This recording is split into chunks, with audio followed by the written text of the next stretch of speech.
Genet. In Abraham Verghese's Cutting for Stone, Genet refuses to play the role both Marion and Rosina constantly push her into playing. This powerful resistance she maintains throughout her lifetime eventually drives her two closest confidants away, leaving her to a lonely, isolated future. Throughout her entire childhood, Genet was under constant watch of Rosina. Genet's independency and freedom-filled personality greatly worried Rosina that she would not become the well-behaved young lady her culture, or any culture for that matter, expected of her. Rosina wished for nothing more than for Genet to play the role of a very clean-cut, respectful young woman. Genet, one to never follow the rule of someone else, absolutely refused to abide by these suffocating restraints her mother attempted to control her with. In return, Rosina would implement a punishment upon Genet with hopes of teaching her wrong from right, each with hopes of pulling Genet back into Rosina's motherly hands. Unfortunately, each punishment slowly drove Genet further and further from her mom. Genet pushed and ignored her mom to the point of an entire fallout. By Genet choosing to have premarital sex, Rosina made the ultimate decision to have her genitals mutilated, thereby establishing the greatest amount of control she could have on Genet.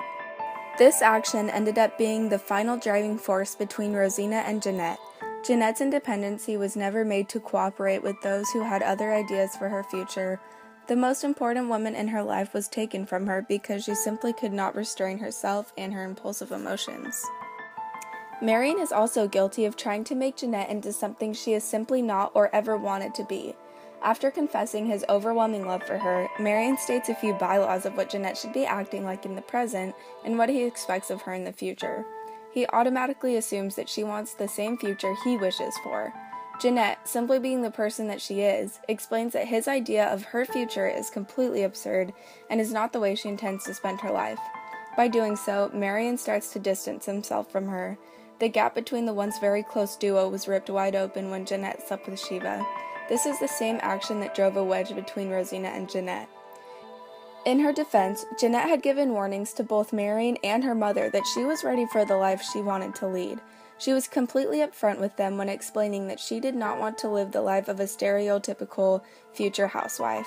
Her defiance of conformity eventually pushed the two most important people in her life away because it angered them that she could not pretend to be the person they wanted her to be.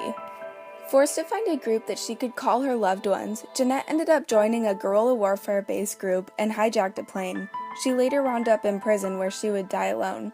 I believe that Verghese chose to portray Genet's future like this because he wanted to show readers that all her life she had control of her own actions, whether those closest to her approved of them or not.